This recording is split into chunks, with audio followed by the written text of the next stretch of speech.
Ya. Este es el segundo capítulo de la lista de mini videos para terminar este proyecto de crear una API completamente RESTful usando Amazon Web Service, Terraform y Serverless Framework. Hay muchas herramientas más que vamos a estar ocupando y ahora la idea es conversar un poco más de ellas. Sin embargo, estas son como las más grandes. Es importante tener en consideración de que no todo el mundo... mira, voy a correr mi videito por acá. Entiende por qué todas estas herramientas son importantes, desde el proceso por el cual estamos pasando hasta para qué sirven exactamente. La idea es que vamos a conversar un poco, solo un poco de cada una de ellas, para que después en el próximo capítulo empecemos a diseñar un poco qué es lo que vamos a hacer o cómo vamos a estar trabajando con la API en un futuro. Y nuevamente tengo que mover este video, pero partamos con Serverless Framework. Todo el movimiento serverless nació por la necesidad que existe de no usar servidores. O sea, insisto, por favor tengan en consideración, siempre vamos a estar usando servidores. La diferencia con serverless, con el concepto serverless, no solamente el framework, es que nosotros no somos los que los vamos a estar manteniendo o administrando. Entonces hace que cualquier desarrollador pueda generar productos súper potentes con el mínimo conocimiento de infraestructura posible. En particular, este Serverless Framework genera los recursos necesarios de distintos cloud providers. No solamente funciona con Amazon, nosotros lo vamos a ocupar con Amazon, pero funciona con OpenStack, o funciona con Azure, funciona con Google, funciona con casi todos los conocidos.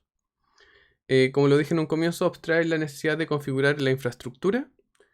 Es súper veloz en la generación de un servicio. Uno puede tener un API funcionando usando solo serverless en unos minutos.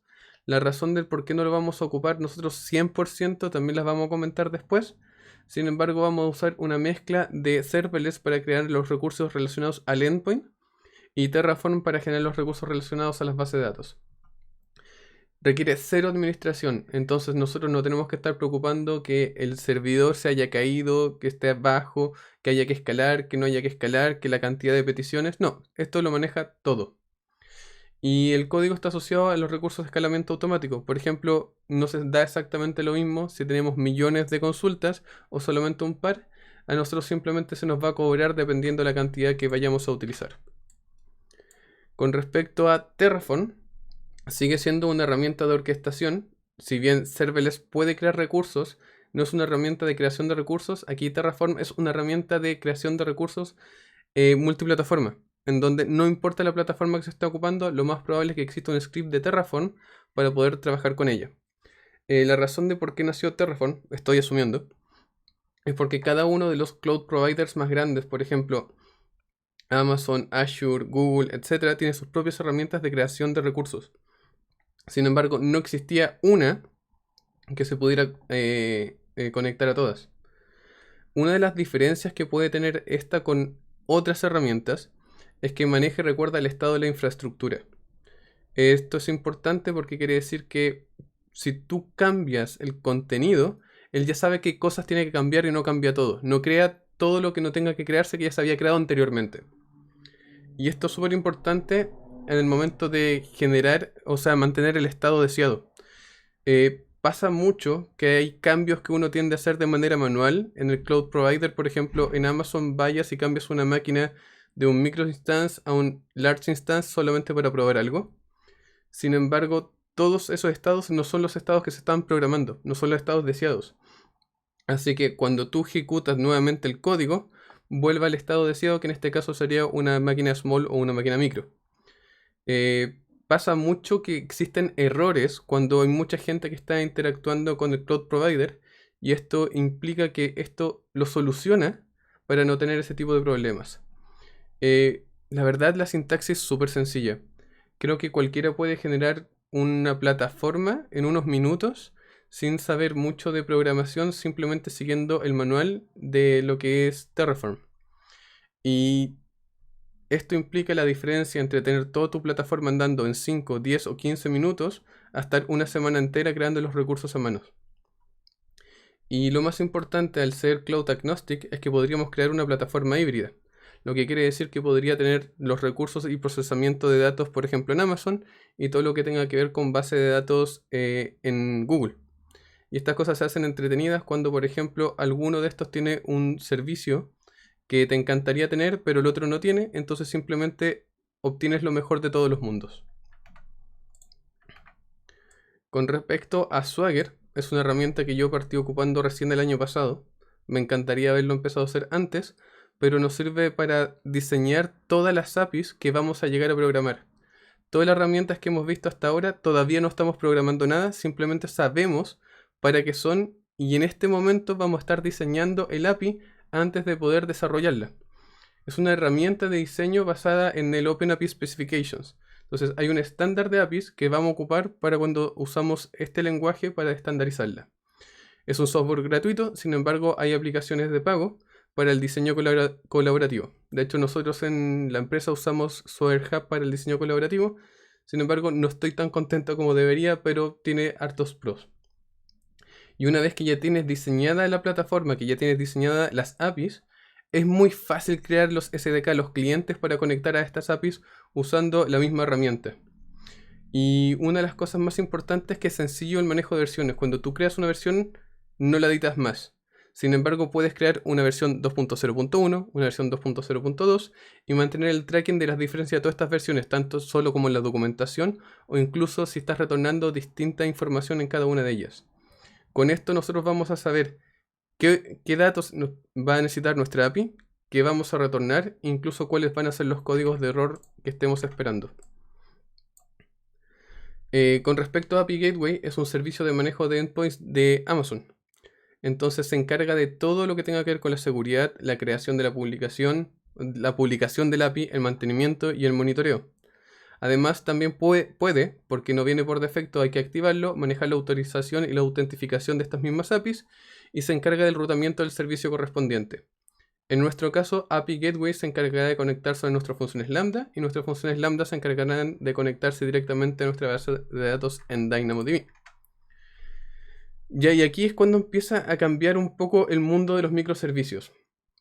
Cuando nació Amazon Lambda, yo creo que igual me costó entender el concepto de que no había un servidor por detrás. O sea, insisto, siempre hay un servidor por detrás, sin embargo nosotros no tenemos que configurarlos. Pasamos de tener esas cosas mágicas y gigantes que eran los servidores privados a tener servidores virtuales, después dockerización y ahora simplemente escribimos una función para poder ejecutar nuestro código. Se pueden asociar a distintos eventos y se pueden asociar a los recursos a los cuales se puede acceder. Y esto es súper importante porque quiere decir que si a nuestra función lambda no le damos permiso para algo, no va a poder hacerlo. Entonces, si le damos acceso a una función lambda que solamente puede acceder a esta base de datos, quiere decir que no puede hacer nada más. Y por otro lado, también puede ejecutarse con distintos triggers. Por ejemplo, todos los días a las 8 de la mañana, que podría ser con un CloudWatch Events, o con API Gateway, que es como lo vamos a utilizar nosotros. La administración es es totalmente automatizada, que es parte de lo que estamos buscando con este proyecto, además de que el escalado es automático. Implica lo mismo que estamos conversando desde el comienzo. Me da lo mismo tener un usuario, 2 usuarios, 3 usuarios o 100 millones de personas haciendo transacciones con mi API, debería poder escalar automáticamente.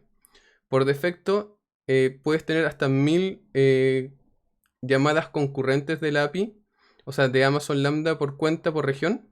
Sin embargo, eso se puede extender a medida que vas creciendo a través del soporte de Amazon. DynamoDB. Cuando empecé a ocupar DynamoDB cambió también el concepto de cómo estaba manejando la información de los proyectos. Y también fue la primera base de datos relacional que yo ocupé. Muchos parten con Mongo, yo partí directamente con DynamoDB. Y lo que más me gusta es que es una base de datos relacional como servicio. Nuevamente, no me preocupo de la administración, no me preocupo del escalado y me da lo mismo cualquier nivel de tráfico, independiente si son millones de consultas o simplemente una.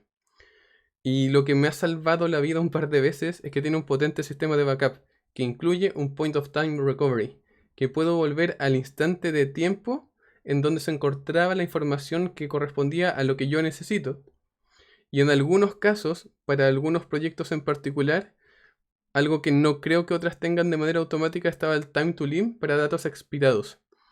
Yo manejo una base de datos con DynamoDB claramente, en donde después de 6 meses los datos ya no me sirven. Entonces, en vez de estar yo manejando que se eliminen los datos antiguos, simplemente Dynamo elimina automáticamente los que yo le especifique que elimine después de un tiempo determinado. Eso se tiene que activar, así que no se preocupen tampoco. El parameter store es algo que también me hubiera gustado aprender mucho antes.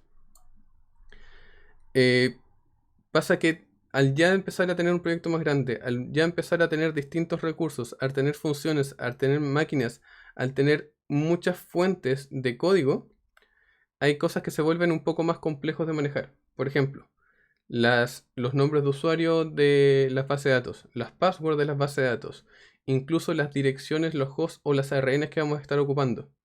Entonces el parameter store lo que nos ayuda es a guardar string, claves y variables de manera segura. Las claves, por ejemplo, las podemos encriptar. Puede ser usado desde cualquier servicio de Amazon. Incluso lo podemos llamar desde las máquinas S2 o simplemente las funciones lambda. Y además tiene alta disponibilidad. Y en este caso nos importa bastante porque si nuestro sistema es muy robusto, pero no puedo acceder a la variable que tiene el valor que yo tengo que buscar, por ejemplo, para acceder a la base de datos, tampoco me sirve de mucho. Con esto puedo automatizar todo el proceso de todo lo que tengo que acceder y todos los datos que puedo acceder en un solo lugar y no tener que configurarlos, por ejemplo, a mano como variables de entorno en cada uno de los distintos códigos y cada una de las distintas máquinas. Ya, entonces ahora que ya dijimos cuáles son las herramientas, para qué sirve cada uno, recuerden que este es el mini diseño. Sé que se ve bastante pequeño, pero lo vamos a hacer tan complejo como queramos, en donde el usuario va a acceder al recurso a través de API Gateway. API Gateway va a seleccionar la función lambda correspondiente, que puede ser a la de un get, a la de un post, a la de crear, a la de eliminar o simplemente actualizar. Y nos vamos a conectar a nuestra base de datos DynamoDB. Bien, perfecto, qué lindo. ¿Y dónde vamos a estar usando, por ejemplo, Swagger?